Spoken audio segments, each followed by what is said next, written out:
Hi நண்பர்களே, welcome back to உங்கள் Vinod channel. இன்றைக்கி என்ன பார்க்க போகிறோம் அப்படின்னா, டிஎன்பிஎஸ்சியில் சிடிஎஸ்சியில் நான் இன்டர்வியூ, அதாவது நேர்முக தேர்வு இல்லாத பதவிகளுக்கான நோட்டிஃபிகேஷன் ரிலீஸ் பண்ணியிருக்காங்க. ஸோ இதுக்கெல்லாம் எப்படி அப்ளை பண்ணுறது, அதில் என்னென்ன போஸ்டிங்ஸ்லாம் இருக்குது அப்படின்ற ஃபுல் டீட்டெயில்ஸ் நம்ம இந்த வீடியோவில் பார்த்துடலாம். அதுக்கு முன்னாடி நம்ம வீடியோ நீங்கள் ஃபர்ஸ்ட் டைம் பார்க்குறீங்க அப்படின்னா மறக்காமல் சப்ஸ்கிரைப் பண்ணிவிட்டு பக்கத்தில் பெல் பட்டனை கிளிக் பண்ணி வச்சுக்கோங்க. அப்போ தான் நான் போகிற நோட்டிஃபிகேஷனில் காட்டும். டவுட்ஸ் எதுனாலும் மறக்காமல் கமெண்டில் சொல்லுங்கள். வாங்க வீடியோக்குள்ளே போகலாம். ஓகே, இதான் நோட்டிஃபிகேஷன். ஒருங்கிணைந்த தொழில்நுட்ப பணிகள் தேர்வு, நேர்முக தேர்வு அல்லாத பதவிகள், அதாவது கம்பைன்ட் டெக்னிக்கல் சர்வீஸ் எக்ஸாமினேஷன் நான் இன்டர்வியூ போஸ்ட் அப்படின்னு சொல்லி கொடுத்துருக்காங்க. ஸோ இந்த நோட்டிஃபிகேஷன்ஸ் தமிழ்லேயும் இருக்குது, இங்கிலீஷ்லேயும் இருக்குது. ஸோ எந்த நோட்டிஃபிகேஷன் உங்களுக்கு சுலபமாக இருக்கும், பார்த்து படிக்க அப்படின்னு இருக்கும். ஸோ அந்த நோட்டிஃபிகேஷன் நீங்கள் செக் பண்ணிக்கோங்க. ஸோ அந்த நோட்டிஃபிகேஷன்ஸை லிங்க்ஸ் எல்லாமே என்ன பண்ணுறேன், கீழே டிஸ்கிரிப்ஷனில் கொடுக்குறேன். அதை கிளிக் பண்ணிங்க அப்படின்னா உங்களோட நோட்டிஃபிகேஷன் ஓப்பன் ஆயிரும். தமிழ் வேணுன்னா தமிழ் கிளிக் பண்ணிக்கோங்க, இங்கிலீஷ் வேணுன்னா இங்கிலீஷ் கிளிக் பண்ணிக்கோங்க. ஸோ இப்போ நோட்டிஃபிகேஷன் என்ன அப்படின்றத நம்ம பார்த்துடலாம். இப்போ நம்மளுக்கு மெயினாக என்ன பண்ணலாம், மோஸ்ட்லி நிறைய பேர் தமிழ் நல்லாவே தெரியும். ஸோ அதனால் என்ன பண்ணலாம், இங்கிலீஷில் இருக்கிறத செக் பண்ணிக்கலாம். ஸோ இங்கிலீஷில் இருக்கிற நோட்டிஃபிகேஷன் ஓப்பன் பண்ணதுக்கப்புறமாலாம் தெரியுது, கம்பைன்ட் டெக்னிக்கல் சர்வீஸ் எக்ஸாமினேஷன், அதுக்கான டேட் கொடுத்துருக்காங்க. ஸோ எப்போத்துலேருந்து இந்த எக்ஸாம் ஸ்டார்ட் ஆகுது, நோட்டிஃபிகேஷன் எவ்வளோ நாள் ஆகுது, எப்போ லாஸ்ட் டேட் அப்படின்னு சொல்லி கொடுத்துருக்காங்க. ஸோ நோட்டிஃபிகேஷன் 26/7 வந்திருக்கு. லாஸ்ட் டேட் 24/8 வரைக்கும் கொடுத்துருக்காங்க. அப்ளிகேஷன் கரெக்ஷன் விண்டோ 28லேருந்து 30 வரைக்கும் கொடுத்துருக்காங்க. ஸோ அதுக்குள்ளே நீங்கள் அப்ளை பண்ணிக்கலாம். ஸோ கீழே அதுக்கான டேட்டா, டைம் ஆஃப் எக்ஸாமினேஷன், இதுக்கான எக்ஸாம் மட்டும் இருக்குது. ஸோ அந்த எக்ஸாம் எப்போ நடக்கும் அப்படின்றதுக்கான டேட்டு, டைம் எல்லாமே கொடுத்துருக்காங்க. ஸோ இதில் எத்தனை டிகிரி வேணால், என்னென்ன டிகிரியில் படிச்சிருக்கீங்களோ ஸோ அந்த டிகிரிக்கு ஏற்ற மாதிரி நீங்கள் என்ன பண்ணலாம், போஸ்டிங் அப்ளை பண்ணலாம். ஸோ நீங்கள் இந்த டிகிரிஸில் என்னென்ன படிச்சிருக்கீங்க அப்படின்றத பார்த்து அதுக்கப்புறம் நீங்கள் என்ன பண்ணுங்கள், உள்ளே இருக்க நோட்டிஃபிகேஷன் செக் பண்ணி அந்த போஸ்டிங்ஸ்க்கு நீங்கள் அப்ளை பண்ணலாம். குறிப்பிட்ட டிகிரி படிச்சிருக்கீங்கன்னா அதுக்கான போஸ்டிங்ஸ் அதுவாகவே ஓப்பன் ஆகும். ஸோ அந்த மாதிரி அதை அப்ளை பண்ணுறப்போ நம்ம செக் பண்ணிக்கலாம்.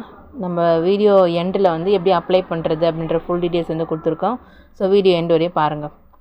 ஸோ அதுக்கான போஸ்டிங்ஸ் எல்லாமே கொடுத்துருக்காங்க. ஸோ எதுக்கு கீழே இந்த போஸ்டிங்ஸ் எல்லாம் வரும், ஏன்னா ஒரு டிபார்ட்மெண்ட்டு வேறையாக இருக்கும். ஸோ அந்தந்த டிபார்ட்மெண்ட்டில் அந்தந்த போஸ்டிங்ஸ்க்கு என்னென்ன கோடு கொடுத்துருக்காங்க அப்படின்னு எல்லாமே கொடுத்துருக்காங்க. ஸோ எத்தனை போஸ்டிங் மொத்தமாக இருக்குது அப்படின்றத நம்மளுக்கு கொடுத்துருக்காங்க. எவ்வளோ இருக்குது அப்படின்னா 654 போஸ்டிங்ஸ் மொத்தமாக இருக்குது. மொத்தம் 53 போஸ்டிங்ஸில் 634 வேக்கன்சிஸ் விட்ருக்காங்க. ஸோ அதுக்கேற்றன இந்த நோட்டிஃபிகேஷன் நீங்கள் என்ன பண்ணிக்கோங்க, செக் பண்ணிக்கோங்க. ஸோ கம்யூனிட்டிக்கு ஏற்ற மாதிரி ஒரு போஸ்டிங்ஸும் என்ன ஆகுது, டிஃபர் ஆகுது. ஸோ அதையே நீங்கள் என்ன பண்ணிக்கோங்க, நோட்டிஃபிகேஷன் செக் பண்ணிக்கோங்க. அதுக்கான எஜுகேஷன் குவாலிஃபிகேஷனும் ஒரு போஸ்டிங்ஸ்க்கு என்னென்ன இருக்கணும் அப்படின்னு சொல்லி கொடுத்துருக்காங்க. ஸோ அந்த போஸ்டிங்ஸில் என்னென்ன படிச்சிருக்கீங்க, இப்போ நீங்கள் மேக்ஸ்னால் அந்த மேக்ஸ்கில் எதுலாம் நீங்கள் எலிஜிபிள் அப்படின்னு சொல்லி அந்த போஸ்டிங்ஸ் மென்ஷன் பண்ணி கொடுத்துருக்காங்க. ஸோ இன்ஃபர்மேஷன் டெக்னாலஜினா அதுக்கேற்ற மாதிரி, கம்ப்யூட்டர் சயின்ஸ்னால் அதுக்கேற்ற மாதிரி, அதேமாதிரி கம்ப்யூட்டர் அப்ளிகேஷன்ஸ்லாம் அதுக்கேற்ற மாதிரி, அந்த மாதிரி நீங்கள் என்ன படிச்சிருக்கீங்களோ அதுக்கேற்ற குறிப்பிட்ட போஸ்டிங்ஸ் மட்டும் தான் இதில் அப்ளை பண்ண முடியும். ஸோ நீங்கள் இதில் கொடுத்த போஸ்டிங்ஸில் என்ன நீங்கள் படிச்சிருக்கீங்களோ அதுக்கேற்ற மாதிரி நீங்கள் அப்ளை பண்ணிக்கலாம். ஸோ ஃபுல் நோட்டிஃபிகேஷன்லையும் 1-2 தடவை ஃபுல்லாக செக் பண்ணிவிட்டு அதுக்கப்புறம் என்ன பண்ணுங்கள், அப்ளை பண்ண ஸ்டார்ட் பண்ணிடலாம். ஸோ அதுக்கான ஃபுல் டீட்டெயில்ஸும் என்ன இருக்குது அந்த நோட்டிஃபிகேஷனில் இருக்கும். தமிழோ இங்கிலீஷோ எது வேணுமோ நீங்கள் என்ன பண்ணிக்கோங்க, பார்த்து அந்த நோட்டிஃபிகேஷன் ஃபுல்லாக செக் பண்ணிக்கோங்க. அப்ளை பண்ணுறது எப்படி அப்படின்றத பார்த்துடலாம். அதுக்கான லிங்க்கை நான் டிஸ்கிரிப்ஷனில் கொடுக்குறேன். நீங்கள் டேரெக்டாக இந்த பேஜுக்கு வந்துடலாம். ஸோ அதில் அப்ளை ஆன்லைனில் போய்ட்டு ஓகேன்ற கிளிக் பண்ணிங்க அப்படின்னா இந்தமாரி பேஜ் தனியாக ஓப்பன் ஆகும். ஸோ இதில் விண்ணப்பிக்க அப்படின்றத நம்ம கொடுத்து என்ன பண்ண போகிறோம், அப்ளை பண்ண போகிறோம். ஸோ இந்த பேஜுக்கான டேரெக்ட் லிங்க்கை நான் கொடுக்குறேன். ஸோ இதிலே நீங்கள் என்ன பண்ணிக்கலாம், நோட்டிஃபிகேஷனை டவுன்லோட் பண்ணிக்கலாம். ஸோ அதில் ஸ்க்ரோல் பண்ணி கீழே வந்தீங்க அப்படின்னா கம்பைன்ட் டெக்னிக்கல் சர்வீசஸ் எக்ஸாமினேஷன் நான் இன்டர்வியூ போஸ்ட் அப்படின்னு இருக்கும். ஸோ அதில் அப்ளை நவ் அப்படின்றத கிளிக் பண்ணி என்ன பண்ண போகிறோம், அப்ளை பண்ண போகிறோம். ஸோ அதை கிளிக் பண்ணிக்கலாம். கிளிக் பண்ணதுக்கப்புறம் இந்த பேஜ் ஓப்பன் ஆகும். ஸோ நீங்கள் ஆல்ரெடி ஓடிஆர் வச்சுருக்கீங்க அப்படின்னா நீங்கள் என்ன பண்ணலாம், இதில் ஒரு யூசர் ஐடி பாஸ்வேர்ட் போட்டுக்கலாம். இல்லை அப்படின்னா அதுக்கான தனி வீடியோவும் இருக்குது. ஸோ அந்த வீடியோக்கான லிங்க்கை நான் டிஸ்கிரிப்ஷனில் கொடுக்குறேன். ஓடிஆர் பண்ணாதவங்க, அதாவது ஒன் டைம் ரெஜிஸ்ட்ரேஷனை பண்ணாதவங்க பண்ணிவிட்டு அதுக்கப்புறம் நீங்கள் என்ன பண்ணலாம், இந்த போஸ்டிங்ஸ்க்கு அப்ளை பண்ணலாம். ஸோ இப்போ கிளிக் பண்ணதுக்கப்புறமா இந்தமாதிரி பேஜ் ஓப்பன் ஆகும். So click here to apply அப்படின்னு சொல்லியிருக்கும். ஸோ அதை கிளிக் பண்ணிக்கலாம்.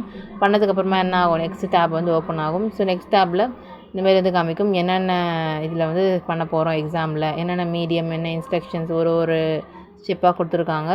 ஸோ அதுக்கப்புறமா நோட்டிஃபிகேஷன்ஸ் பற்றின டீட்டெயில்ஸ் கொடுத்துருக்காங்க. ஸோ அதையும் கிளிக் பண்ணிவிட்டு சேவ் அண்ட் கண்டினியூ அப்படின்ற கொடுக்க போகிறோம். ஸோ மெயினாக ஃபஸ்ட் ஸ்டெப் என்ன அப்படின்னா ஃபோட்டோவும் சிக்னேச்சரும் அப்லோட் பண்ணுறது தான் ஃபஸ்ட் ஸ்டெப். ஸோ என்ன பண்ணிக்கலாம், நீங்கள் கரெக்டாக அந்த சைஸுக்கு ஏற்ற மாதிரி ஃபோட்டோவை எடிட் பண்ணி வச்சுருக்கணும்.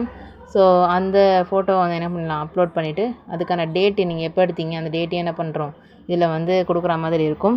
ஸோ அதையும் நம்ம என்ன பண்ணிக்கலாம், கொடுத்துட்டு சேவ் ஃபோட்டோ அப்படின்னு இருக்கும். ஸோ அதை கொடுத்ததுக்கப்புறம் என்ன ஆகிடும், அப்லோட் ஆயிரும்.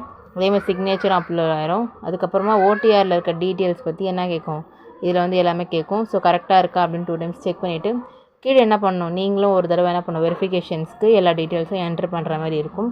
ஸோ அதனால் அந்த நேமு, உங்களோட டேட் ஆஃப் பர்த்து, உங்களோட பாலினம், அதாவது என்ன கேட்டகரி நீங்கள் வருவீங்க, மேலா ஃபீமேலா இல்லைனா வந்து தேர்ட் ஜெண்டரா அப்படின்னு சொல்லி கேட்டிருப்பாங்க.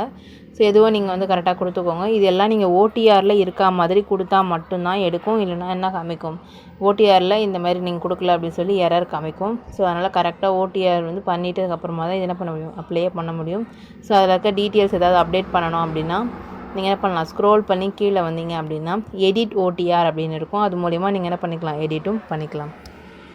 ஓகே, இப்போ எல்லா டீட்டெயில்ஸும் வந்து லைனாக கொடுத்துடலாம். உங்களோட கேஸ்ட் என்ன, உங்களோட ஃபோன் நம்பர் என்ன, உங்கள் இமெயில் அட்ரஸ் எல்லாம் கொடுத்துட்டு நெக்ஸ்ட்டு செக் பாக்ஸை கிளிக் பண்ணிவிட்டு கண்டினியூ அப்படின்றது கொடுக்க போகிறோம். ஸோ அப்போ என்ன ஆகும், உங்களோட அட்ரஸ் எல்லாமே ஷோ ஆகும். ஸோ அதெல்லாம் கரெக்டாக அப்படின்றது டபுள் செக் பண்ணிக்கோங்க. பண்ணிவிட்டு சேவ் அண்ட் கண்டினியூ கொடுத்தோம் அப்படின்னா இந்த மாதிரி ஒரு போஸ்டிங்ஸ்க்கான எல்லா டைமும் என்ன காமிக்கும். ஸோ நீங்கள் இதில் தான் மெயினாக என்ன பண்ணணும், கிளிக் பண்ணுற மாதிரி இருக்கும். நீங்கள் என்ன படிச்சிருக்கீங்க அப்படின்றதுக்கானதை இதெல்லாம் கிளிக் பண்ணி இப்போ நான் அப்ளை பண்ண போகிறோம். மேக்ஸ் டிகிரியில் மேக்ஸ் படிச்சிருக்காங்க. ஸோ அதை மட்டும் தான் நம்ம கிளிக் பண்ணணும். எக்ஸ்ட்ரா நீங்கள் வேறு எதாவது படிச்சிருக்கீங்க அது இதில் இருக்குது அப்படின்னா நீங்கள் அதை மட்டும் கிளிக் பண்ணுற மாதிரி இருக்கும். ஸோ இல்லாததான் நீங்கள் கிளிக் பண்ணிங்க அப்படின்னா நீங்கள் எக்ஸாம் எழுதி என்ன ஆகும், வெரிஃபிகேஷன் அப்போது அவங்க வந்து ரிஜெக்ட் பண்ணிடுவாங்க. ஸோ நீங்கள் என்ன படிச்சிருக்கீங்களோ அந்த போஸ்டிங்ஸ் மட்டும் இதில் வந்து நீங்கள் கிளிக் பண்ணிவிட்டு நெக்ஸ்ட் அப்படின்றத கொடுக்குற மாதிரி இருக்கும். ஸோ செக் பாக்ஸை கிளிக் பண்ணிவிட்டு சேவ் அண்ட் கண்டினியூ அப்படின்றத கொடுத்தோம் அப்படின்னா உங்கள் மேக்ஸ் படிச்சிங்க அப்படின்னா அதுக்கான எத்தனை போஸ்டிங் இருக்குதுன்னு அதுவே ஷோ ஆகும். ஸோ அந்த 2 போஸ்டிங்கும் கிளிக் பண்ணிவிட்டு சேவ் அண்ட் கண்டினியூ கொடுக்குற மாதிரி இருக்கும். சரி, அப்படி இல்லை நான் வேறு படிச்சிருக்கேன் அப்படின்னா நீங்கள் என்ன பண்ணலாம், பேக் வந்துட்டு பேக் வர்றதுக்கு அங்கே மேலே இருக்க பார்த்தீங்களா சைடில் இத்தனை டேப் அப்படின்னு சொல்லிட்டு, ஸோ அதில் எக்ஸாம் சப்ஜெக்ட் டீட்டெயில்ஸ் அதை கிளிக் பண்ணோம் அப்படின்னா பேக் வந்துடும். ஸோ அதில் என்ன பண்ணுறோம், என்ன டிகிரி நீங்கள் வேறு எதாவது படிச்சிருக்கீங்க அப்படின்னா அந்த டிகிரி எல்லாம் கிளிக் பண்ணிவிட்டு அதுக்கப்புறம் அதே மாதிரி செக் பாக்ஸை கிளிக் பண்ணிவிட்டு சேவ் அண்ட் கண்டினியூ அப்படின்றத கொடுத்தோம் அப்படின்னா அதுக்கான போஸ்டிங்ஸ் எல்லாம் என்ன ஆகும், இதில் வந்து ஷோ ஆகும். நீங்கள் படிச்சிருந்தீங்கன்னா மட்டும்தான் என்ன பண்ண முடியும், இதில் கொடுக்க முடியும். ஏன்னா நீங்கள் அதுக்கான டாக்குமெண்ட்ஸை அப்லோட் பண்ணியே ஆகணும். அதனால் நீங்கள் எது கரெக்டாக படிச்சிருக்கீங்களோ அதுக்கேற்ற மாதிரி நீங்கள் வந்து கொடுத்துக்கோங்க. இப்போ வந்து கொடுத்தாச்சு. கொடுத்துட்டு என்ன பண்ணலாம், சேவ் அண்ட் கண்டினியூ அப்படின்றத கொடுக்குறோம். கொடுத்ததுக்கப்புறமா என்ன ஆகுது, நெக்ஸ்ட் டேப் வந்து ஓப்பன் ஆகும். இப்போ அதே மாதிரி செக் பாக்ஸை கிளிக் பண்ணிடலாம். பண்ணிவிட்டு செக் பாக்ஸை கிளிக் பண்ணிவிட்டு சேவ் அண்ட் கண்டினியூ. ஓகே, இப்போ வந்து கொடுத்தாச்சு. கொடுத்ததுக்கப்புறமா இப்போ என்ன வருது, டெஸ்டிடியூட் விடோ, நீங்கள் ஆதரவற்ற விதவையா அப்படின்னு சொல்லி கேட்டிருக்கு. எஸ் ஆர் நோ, உங்களுக்கு எதுவோ என்ன பண்ணிக்கலாம் நீங்கள் கொடுத்துக்கலாம். மாற்றுத்திறனாளியா அப்படின்னு கேட்டிருக்கு. எஸ் ஆர் நோ, எஸ்னால் அந்த டீட்டெயில்ஸ் கொடுக்கணும், நோனா கொடுக்க தேவையில்ல. அதே மாதிரி நீங்கள் ஏதாவது தமிழ் எக்ஸாம்பிள் நீங்கள் ஏன்னு கேட்குறீங்களா அப்படின்னா எஸ் ஆர் நோ கொடுத்துக்கோங்க. முன்னாள் இராணுவத்தினரா அப்படின்னு சொல்லிட்டு கேட்டிருக்காங்க. எஸ் ஆர் நோ அப்படின்றத கொடுத்துட்டு செக் பாக்ஸை கிளிக் பண்ணிவிட்டு சேவ் அண்ட் கண்டினியூ கொடுக்குறோம். நெக்ஸ்ட் டேப் ஓப்பன் ஆகுது. நீங்கள் அரசு பணியாளரா அப்படின்னு கேட்டிருக்காங்க. ஸோ எஸ் ஆர் நோ, எஸ்னால் அதுக்கான டீட்டெயில்ஸ், நோனா அதுக்கான டீட்டெயில்ஸ் கொடுக்கணும். அதே மாதிரி நீங்கள் வந்து கவர்மெண்ட் எம்ப்ளாயில் ஏதாவது ரிசைனர், ரிமூவல், டிஸ்மிஸ் ஆகிருக்கீங்களான்னு கேட்டிருக்காங்க. எஸ் ஆர் நோ அப்படின்றத கொடுத்துடலாம். இல்லை டிஸ்குவாலிஃபை அப்படி ஏதாவது ஆகிருக்கீங்களான்னு கேட்டிருக்காங்க. அதுக்கும் எஸ் ஆர் நோ அப்படின்றத கொடுத்துக்கலாம். உங்கள் மேலே கேஸ் இருக்கான்னு கேட்டிருக்காங்க. அதுவும் எஸ் ஆர் நோ அப்படின்றத கொடுத்துக்கோங்க. நீங்கள் நிர்ணயிக்கப்பட்ட உடல் தகுதி பெற்றுள்ளீர்களா அப்படின்னு கேட்டிருக்காங்க. எஸ் அப்படின்னு கொடுத்துக்கோங்க. அறிவிப்புபடி நீங்கள் பெற்றிருக்கும் பார்வை திறன் அப்படின்னு கேட்டிருக்காங்க. ஸோ இதில் நிறைய பேர் கன்ஃபியூஸ் ஆகிறது என்ன அப்படின்னா நிறைய பேர் 1, 2, 3 அந்தமாதிரி கொடுத்துருப்பாங்க. ஸோ அதுக்கு மேலே இருக்க பிடிஎஃப் ஓப்பன் பண்ணி பார்த்தீங்கன்னா அதில் வந்து உங்களுக்கு கிளியராக கொடுத்துருப்பாங்க என்னவா இருக்கணும் அப்படின்னு சொல்லிட்டு. ஸோ இதில் நான் சிம்பிளாக சொல்லணும் அப்படின்னா விஷன் வந்து 1 இருக்குது, ஸ்டாண்டர்ட் 1 இருக்குது அப்படின்னா உங்களுக்கு நல்லா இருக்குது கண்ணு அப்படின்னு அர்த்தம். மீதி 2, 3க்கு வந்து நீங்கள் செக் பண்ணிவிட்டு அதுக்கப்புறமா தான் நீங்கள் அது கொடுக்குற மாதிரி இருக்கும். ஸோ உங்களுக்கு நல்லா இருக்குது, எனக்கு எந்த பிரச்சனையும் இல்லை, இதுக்கு நான் கிளாஸ்லாம் போட்டதில்லை அப்படின்னா நீங்கள் விஷன் 1 வந்து கொடுத்துக்கலாம். நெக்ஸ்ட்டு கலர் பிளைண்ட்னஸ் ஏதாவது இருக்கா அப்படின்னு சொல்லி கேட்டிருக்காங்க. ஸோ எஸ் ஆர் நோ அப்படின்றத நீங்கள் கொடுத்துக்கோங்க. நைட் பிளைண்ட்னஸ் இருக்கா அப்படின்னு கேட்டிருக்காங்க. அதுக்கும் எஸ் ஆர் நோ அப்படின்றத கொடுத்துக்கோங்க. நீங்கள் வந்து ஏற்கனவே திருமணம் செய்தவர்கள் திருமணம் திரும்ப செஞ்சுருக்கீங்களா அப்படின்னு சொல்லி கேட்டிருக்காங்க. எஸ் ஆர் நோ அப்படின்றத நீங்கள் என்ன பண்ணிக்கோங்க, கொடுத்துக்கோங்க. கொடுத்துட்டு செக் பாக்ஸை கிளிக் பண்ணிவிட்டு சேவ் அண்ட் கண்டினியூ அப்படின்றத கொடுக்குறோம். ஸோ கொடுத்ததுக்கப்புறமா நெக்ஸ்ட் டேப் வந்து ஓப்பன் ஆகுது. ஸோ நெக்ஸ்ட் டேப்பில் என்ன இருக்குது அப்படின்னா உங்களோட டீட்டெயில்ஸ் என்ன நீங்கள் படிச்சிருக்கீங்களோ எஜுகேஷனல் டீட்டெயில்ஸ் மொத்தமாக வந்து என்டர் பண்ணுற மாதிரி இருக்கும். நீங்கள் என்ன போஸ்டிங்ஸ்க்கு அதில் கொடுத்தீங்களோ அந்த போஸ்டிங்ஸ்க்கான டீட்டெயில்ஸ் கண்டிப்பாக நீங்கள் இதில் ஃபில் பண்ணி ஆகணும். ஓகேங்களா? ஸோ இப்போ வந்து ஃபஸ்ட்டு 10th கேட்டிருக்காங்க. எஸ்எஸ்எல்சி ஸோ அதுக்கான என்ன பண்ணிக்கலாம், டேட், உங்களோட சர்டிஃபிகேட்டில் இருக்க டேட்டு, உங்களோட சர்டிஃபிகேட் நம்பர், அதே மாதிரி என்ன ஸ்டேட் போர்டா சிபிஎஸ்சி என்னவோ அது கொடுத்துட்டு தமிழ் வந்து ஒரு பாடமாக இருக்கா அப்படின்னு சொல்லி கேட்டிருக்காங்க. ஸோ அதுக்கான டீட்டெயில்ஸை நம்ம வந்து கொடுத்துக்கலாம். நெக்ஸ்ட்டு ஹெச்எஸ்சி, அதாவது 12th டீட்டெயில்ஸும் அதே மாதிரி எல்லாமே கொடுத்துட்டு 12th சர்டிஃபிகேட் நம்பரையும் என்ட்ரு பண்ணிவிட்டு தமிழ் ஒரு பாடமாக இருக்கா அப்படின்ட்டு கேட்டிருக்காங்க. அதுக்கு எஸ் ஆர் நோ அப்படிங்கிறது கொடுத்துக்கலாம். இப்போ இவங்களுக்கு கொடுத்தது வந்து மேக்ஸ், யூஜி டிகிரியில் மேக்ஸ் கொடுத்துருந்தோம். ஸோ அதுக்காக அந்த ஒரு போஸ்டிங்ஸோட கோடை கொடுத்துட்டு அந்த போஸ்டிங்ஸ்க்கான யூஜி டிகிரியை வந்து ஃபில் பண்ணணும். அதே மாதிரி இன்னொரு போஸ்டிங்ஸ் அதில் இருந்ததில்ல, ஸோ அந்த போஸ்டிங்ஸ்க்கான கோடு இருக்கும். ஸோ அதுக்கான யூஜி டிகிரி என்ன பண்ணணும், ஃபில் பண்ணணும். ஸோ எத்தனை போஸ்டிங் நீங்கள் கொடுக்குறீங்களோ அத்தனை போஸ்டிங்ஸ்க்கும் நீங்கள் தனித்தனியாக எஜுகேஷன் குவாலிஃபிகேஷன் டீட்டெயில்ஸ் கொடுக்குற மாதிரி இருக்கும். ஏன் ஒரு தடவை கொடுத்துட்டு அதுக்கப்புறம் கொடுக்க மாட்டேன் அப்படின்லாம் இல்லை. நீங்கள் எத்தனை போஸ்டிங் பண்ணுறீங்களோ அந்த ஒரு போஸ்டிங்ஸ்க்கும் நீங்கள் ஒரு டிகிரிக்கு ஏற்ற எல்லா டீட்டெயில்ஸும் என்ன பண்ணணும், என்ட்ரு பண்ணுற மாதிரி இருக்கும். ஓகேங்களா? இப்போ வந்து எல்லாமே கொடுத்துடலாம். கொடுத்துட்டு சர்டிஃபிகேட் நம்பர், இப்போ ஒரு போஸ்டிங்ஸ் அப்ளை பண்ணிவிட்டு அதே மாதிரி என்ன பண்ணணும், இன்னொரு போஸ்டிங்ஸ்க்கும் அதிலே திரும்ப கேட்டிருப்பாங்க யூஜி டிகிரி இந்த போஸ்ட் நம்பர் இதுக்கு அப்படின்னு சொல்லி கேட்டிருப்பாங்க. ஸோ அந்த போஸ்ட் நம்பருக்கு நீங்கள் என்ன பண்ணணும், தனியாகவே என்ன பண்ணணும், அப்ளை பண்ணுற மாதிரி இருக்கும். ஸோ அதுக்கேற்ற டீட்டெயில்ஸ் எல்லாமே என்ன பண்ணிக்கோங்க, அப்ளை பண்ணிக்கோங்க. ஆல்ரெடி நான் யூஜி டிகிரி கொடுத்துட்டேன். நீங்கள் கேட்பீங்க என்ன திரும்ப யூஜி டிகிரி வருது அப்படின்னா, 2 போஸ்டிங்ஸ் கொடுத்தோம்ல. ஸோ 2 போஸ்டிங்ஸ்க்கு தனித்தனியாக என்ன பண்ணணும், எஜுகேஷனல் டீட்டெயில்ஸ் கொடுக்கணும். ஓகேங்களா? கொடுத்தாச்சு.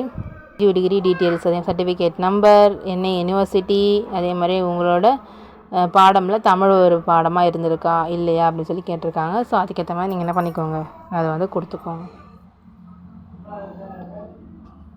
கொடுத்துட்டு நீங்கள் வேறு ஏதாவது டிகிரிக்கு ஏதாவது போஸ்டிங்ஸ் அப்ளை பண்ணியிருந்தீங்கன்னா அந்த போஸ்டிங்ஸ்க்கான இந்த டீட்டெயில்ஸ் என்ன பண்ணுறோம், என்ட்ரு பண்ணுற மாதிரி இருக்கும். ஸோ இருந்ததுன்னா அந்த டீட்டெயில்ஸ் கொடுங்க, அப்படி இல்லைன்னா இல்லை அப்படின்னு சொல்லி நெக்ஸ்ட்டு நீங்கள் என்ன பண்ணலாம், மூவ் பண்ணிக்கலாம்.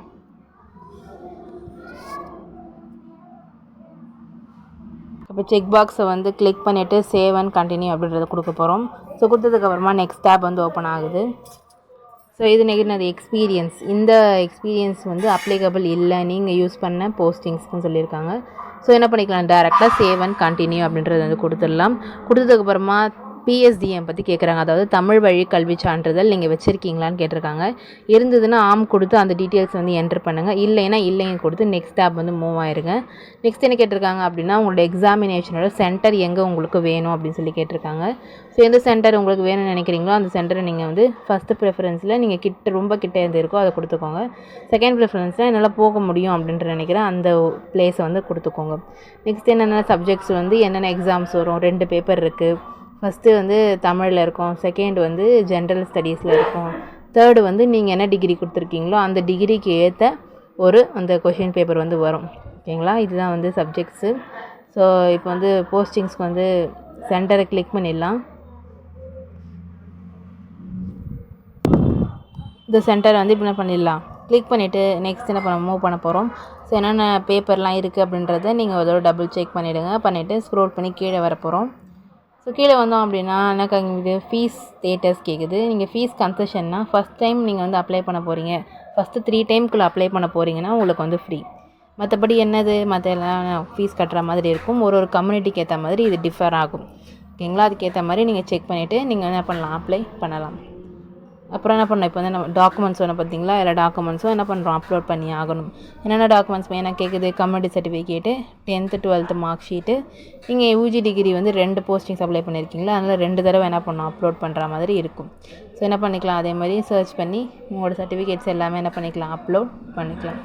பண்ணதுக்கப்புறமா என்ன வருது, ஓகே இப்போ வந்து அப்லோட் பண்ணதுக்கப்புறமா டாக்குமெண்ட் அப்லோடட் அப்படின்னு காமிக்கும். நீங்கள் வந்து இது பிடிஎஃப்பில் தான் அப்லோட் பண்ணுற மாதிரி இருக்கும். ஸோ இத்தனை கேபின்னு இருக்குது. ஸோ அந்த டீட்டெயில்ஸ் ஏற்ற மாதிரி கரெக்டாக செக் பண்ணிக்கோங்க. யூஜி டிகிரி கொடுக்குறீங்க அப்படின்னா ப்ரொஃபஷனல் கொடுக்குறீங்களா இல்லைனா வந்து யூஜி சர்டிஃபிகேட் கொடுக்குறீங்களா இல்லை டிகிரி சர்டிஃபிகேட் கொடுக்குறீங்களான்னு கேட்டிருப்பாங்க. ஸோ அதுக்கேற்ற மாதிரி நீங்கள் எது கொடுக்குறீங்களோ அந்த டாக்குமெண்ட்லாம் அப்லோட் பண்ணிவிட்டு சேவ் அண்ட் கண்டினியூ கொடுக்குறோம். கொடுத்ததுக்கப்புறமா நம்மளோட அப்ளிகேஷன் ப்ரிவ்யூ பேஜ் வந்து வருது. இது வரைக்கும் கொடுத்த எல்லா டாக்குமெண்ட்ஸ் டீட்டெயில்ஸ் எல்லாமே கரெக்டாக நீங்கள் என்ன பண்ணிக்கோங்க, ஒரு தடவை டபுள் செக் பண்ணிக்கோங்க. பண்ணதுக்கப்புறமா அதேமாதிரி ஒரு செக் பாக்ஸ் வரும். ஸோ செக் பாக்ஸை கிளிக் பண்ணிவிட்டு எல்லா செக் பாக்ஸும் இருக்கும், ஒரு 16 கிட்டே இருக்கும். எல்லாத்தையும் ஒரு தடவை பண்ணிக்கிறோம், செக் பாக்ஸ் லைனாக கிளிக் பண்ணிகிட்டே வரணும். இதெல்லாம் உங்களோட எப்படி சொல்கிறது, நான் டிக்ளேர் பண்ணுறேன், இது வந்து என்னோடய உறுதிமொழியாக நான் எடுத்துக்கிறேன் அப்படின்ற மாதிரி இது. ஸோ இது எல்லாத்தையும் செக் பாக்ஸ் கிளிக் பண்ணிவிட்டு நெக்ஸ்ட் என்ன பண்ணலாம், சேவ் அண்ட் கண்டினியூ வந்து கொடுக்க போகிறோம். ஸோ இப்போ 12, 13, 14, 15, 16. இப்போ வந்து கொடுத்தாச்சு. கொடுத்துட்டு ஐ கன்ஃபார்ம் தி அபவ் அப்படின்னு சொல்லிட்டு yes I agree and proceed கொடுக்குறோம். So I agree to final submit அப்படின்னு கொடுத்துட்டு என்ன பண்ணுறோம், திரும்ப ஒரு தடவை முக்கியமான டீட்டெயில்ஸ்லாம் ஷோ ஆகும். ஸோ அதெல்லாம் செக் பண்ணிவிட்டு டிக்ளரேஷனை வந்து கிளிக் பண்ணிவிட்டு ஐ கன்ஃபார்ம் தி அபவ் அப்படின்னு கொடுக்குறோம். கொடுத்துட்டு I agree to finally submit my அப்ளிகேஷன்றது கொடுக்குறோம். இப்போ தான் என்ன பண்ண போகிறோம், இப்போ வந்து பேமெண்ட்டுக்கு ப்ரொசீட் கொடுக்க போகிறோம். ஸோ திரும்பவும் அதே மாதிரி டீட்டெயில்ஸ்லாம் வருது. செக் பாக்ஸை கிளிக் பண்ணிவிட்டு ப்ரொசீட் டு பேமெண்ட் அப்படின்றத கொடுக்க போகிறோம். கொடுத்ததுக்கப்புறமா உங்களோட டீட்டெயில்ஸ்லாம் தெரியும். 100 rupees பே பண்ணுற மாதிரி இருக்கும். ஸோ அதை என்ன பண்ணிக்கோங்க, பே பண்ணிக்கோங்க. இது ஓகே, கிரெடிட் கார்டோ இல்லை டெபிட் கார்டோ NEFTயோ நெட் பேங்கிங்கோ எது வேணால் நீங்கள் என்ன பண்ணிக்கலாம், கிளிக் பண்ணிக்கலாம். ஸோ நான் இப்போ என்ன பண்ண டெபிட் கார்டு மூலிமா பண்ண போகிறோம். ஸோ அதுக்கு கிளிக் பண்ணிவிட்டு ப்ரொசீட் டு பே அப்படின்றத கொடுக்க போகிறோம். கொடுத்ததுக்கப்புறமா இந்தமாதிரி பேஜ் ஓப்பன் ஆகும். பே நவ் அண்ட் சப்மிட் அப்ளிகேஷன் அப்படின்றத கொடுக்கலாம். கொடுத்ததுக்கப்புறமா நம்மளோட கார்டு டீட்டெயில்ஸு, நம்மளோட அந்த எக்ஸ்பைரி டேட்டு, நம்மளோட அந்த CVV கோடு அதெல்லாம் கேட்பாங்க. ஸோ அதெல்லாம் செக் பண்ணிவிட்டு மேக் பேமெண்ட் அப்படின்றது கொடுக்குறோம். கொடுத்ததுக்கப்புறமா நம்மளோட ஃபோன் நம்பருக்கு OTP வரும். டெபிட் கார்டு யூஸ் பண்ணி எப்போ பே பண்ணாலும் என்ன ஆகும், நம்மளோட ஃபோன் நம்பருக்கு ஒரு OTP வரும். ஸோ மேக் பேமெண்ட் அப்படின்றத கொடுத்துடலாம். கொடுத்ததுக்கப்புறமா நம்மளுக்கு OTP வரும். அந்த OTPயை என்டர் பண்ண போகிறோம். ஓகேங்களா, கரெக்டாக ஒரு தடவை என்ன பண்ணிக்கோங்க, செக் பண்ணிவிட்டு அதுக்கப்புறமா என்ன பண்ணுங்கள், பேமெண்ட் கொடுங்க. இப்போ CVV வந்து என்டர் பண்ணியாச்சு. பண்ணதுக்கப்புறமா இப்போ மேக் பேமெண்ட் கொடுக்க போகிறோம். ஓகே, இப்போ வந்து கொடுத்தாச்சு. பேங்கிங் பேமெண்ட் அந்த கேட்வே வந்து லோட் ஆகிட்டு நம்மளுக்கு என்ன ஆகும், OTP என்டர் பண்ணுற மாதிரி ஒரு பேஜ் வந்து ஓப்பன் ஆகும். ஓப்பன் ஆயிடுச்சு. இப்போ என்ன பண்ண போகிறோம், OTP வந்து என்டர் பண்ணிடலாம். பண்ணிவிட்டு சப்மிட் அப்படின்றது கொடுக்குறோம். கொடுத்ததுக்கப்புறமா என்ன ஆகும், அந்த கேட்வே வந்து லோட் ஆகிட்டு அந்த பேமெண்ட் வந்து சக்ஸஸ் ஆகிட்டு அப்ளிகேஷன் சப்மிட் ஆயிரும். பண்ணதுக்கப்புறமா என்ன பண்ண போகிறோம், டவுன்லோட் அப்ளிகேஷன் ஃபார்ம் அப்படின்றது தெரியும். ஸோ அந்த அப்ளிகேஷன் ஃபார்மை வந்து கிளிக் பண்ணோம் அப்படின்னா அந்த பேஜ் வந்து ஓப்பன் ஆகும். லாஸ்ட்டாக ஸ்க்ரோல் பண்ணி கீழே வந்தீங்க அப்படின்னா என்ன ஆகும், பிரிண்ட் அப்படின்றது வந்து தெரியும். ஸோ என்ன பண்ண, பிரிண்ட் பண்ணி உங்களோட ரெஃபரன்ஸ்க்காக நீங்கள் என்ன பண்ணிக்கலாம், வச்சுக்கலாம். ஏன்னா இதுக்கப்புறமா ஹால் டிக்கெட் வரலாம் என்ன ஆகும், இந்த அப்ளிகேஷன் நம்பரில் தான் வரும். ஸோ நீங்கள் வந்து உங்களோட வாட்ஸ்அப்போ இமெயிலோ இல்லைனா எந்த டாக்குமெண்ட்ஸ் வச்சா கரெக்டாக இருக்கும்னு நினைக்கிறீங்களோ அந்த டாக்குமெண்ட்ஸில் வச்சு சேவ் பண்ணி வச்சுக்கோங்க. அப்போ தான் எப்போ வேணும்னாலும் நீங்கள் என்ன பண்ணிக்கலாம், அதை வந்து எடுத்துக்கலாம். கையில் தான் இருக்கணும் அப்படின்ற அவசியம் இல்லை. ஸோ இப்போ வந்து TNPSC CTSCயில் நான் இன்டர்வியூ போஸ்ட்டுக்கு வந்து எப்படி அப்ளை பண்ணுறது அப்படின்றது ஃபுல்லாக பார்த்துறோம். அதாவது நேர்முக தேர்வு இல்லாத பதவிகள். இதுக்கு வந்து இன்டர்வியூவே கிடையாது, ஒரு எக்ஸாம் மட்டும் முடித்து பாஸ் பண்ணிட்டீங்கன்னா என்ன ஆகும், உங்களுக்கு வந்து போஸ்டிங். இந்த மாதிரி நிறைய TNPSCயில் மற்ற எக்ஸாம்ஸ் அப்டேட்லாம் தெரிஞ்சுக்கணும் அப்படின்னா உடனே நம்ம சேனலை சப்ஸ்கிரைப் பண்ணி பெல் பட்டனை வந்து கிளிக் பண்ணி வச்சுக்கோங்க. அப்படியே இந்த வீடியோ பிடிச்சிருந்தா அப்படியே லைக் பண்ணிடுங்க. இது இல்லாமல் நம்ம சேனல் நிறைய வீடியோஸ் வந்து போட்டிருக்கோம். நம்ம சேனலுக்கான லிங்க்கே நான் வந்து டிஸ்கிரிப்ஷனில் கொடுக்குறேன். அதை கிளிக் பண்ணிங்க அப்படின்னா நம்மளோட சேனலில் இருக்க வீடியோஸ் எல்லாமே வந்து உங்களுக்கு தெரியும். ஸோ அதையும் சப்ஸ்கிரைப் பண்ணி சப்போர்ட் பண்ணுங்கள். உங்களுக்கும் இது யூஸ்ஃபுல்லாக இருந்தது அப்படின்னா மறக்காமல் லைக் பண்ணிவிட்டு நம்ம சேனலை சப்ஸ்கிரைப் பண்ணாமல் பார்த்துட்டு மறக்காமல் சப்ஸ்கிரைப் பண்ணிக்கோங்க. உங்கள் ஃப்ரெண்ட்ஸ் அண்ட் ஃபேமிலிஸ்க்கும் இந்த வீடியோ யூஸ்ஃபுல்லாக இருக்கும் அப்படின்னா மறக்காமல் ஷேர் பண்ணி விடுங்க. நெக்ஸ்ட் ஒரு புதிய சந்திக்கிறேன். அன்டில் தென் பை ஃப்ரம் உங்கள் வினோ.